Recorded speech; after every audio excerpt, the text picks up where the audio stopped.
Hey there, I hope everybody's doing okay today. It's Tuesday, July 14th, and we're doing our devotion from Bob Goff's book, Live in Grace, Walk in Love. And today's is entitled, Small Streams Don't Choose to Be Mighty Rivers. We keep moving in a direction, and God decides what He'll make out of us. Bob quotes Deuteronomy chapter 13, verse 4, where it says, "It is the Lord your God you must follow. In Him you must revere. Keep His commands and obey Him, serve Him, and hold fast to Him." Bob writes, "I was on a hike one time and saw a sign to an offshoot trail that said Headwaters this way. I was curious because I'd never seen Headwaters before, which is the place where a stream or river literally begins. I imagined a massive river coming out of a cave, carving its way through the forest. But when I arrived, I couldn't tell if I was disappointed or even more amazed. For bubbling out of the ground, a stream began at the base of a large oak tree and trailed through the forest as a babbling brook. I could hardly believe it.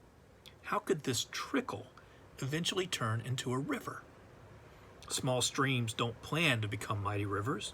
They just run in the direction they were created to move, and their creator decides what they'll become. In today's world, we look on with envy as a friend takes the risk to start a business and gets crazy successful. We see the lead guitarist melting people's faces with a solo on his Fender Stratocaster. Or we look up at the stage wondering how that speaker became so influential, secretly wishing we could have the same thing.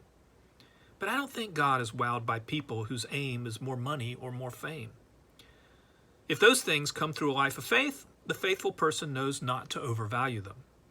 What dazzles God are humble people who use the gifts they have and let God use them any way He decides to. Don't make following Jesus more complicated than He made it.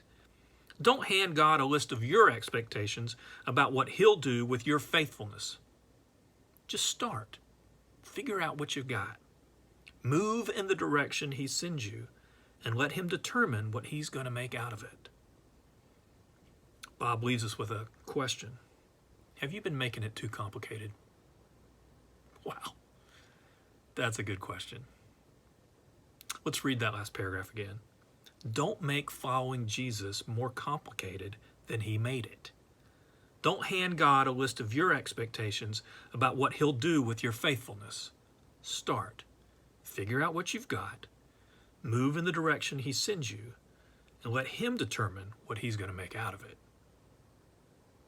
Our question again, have you been making it too complicated? Something to think about.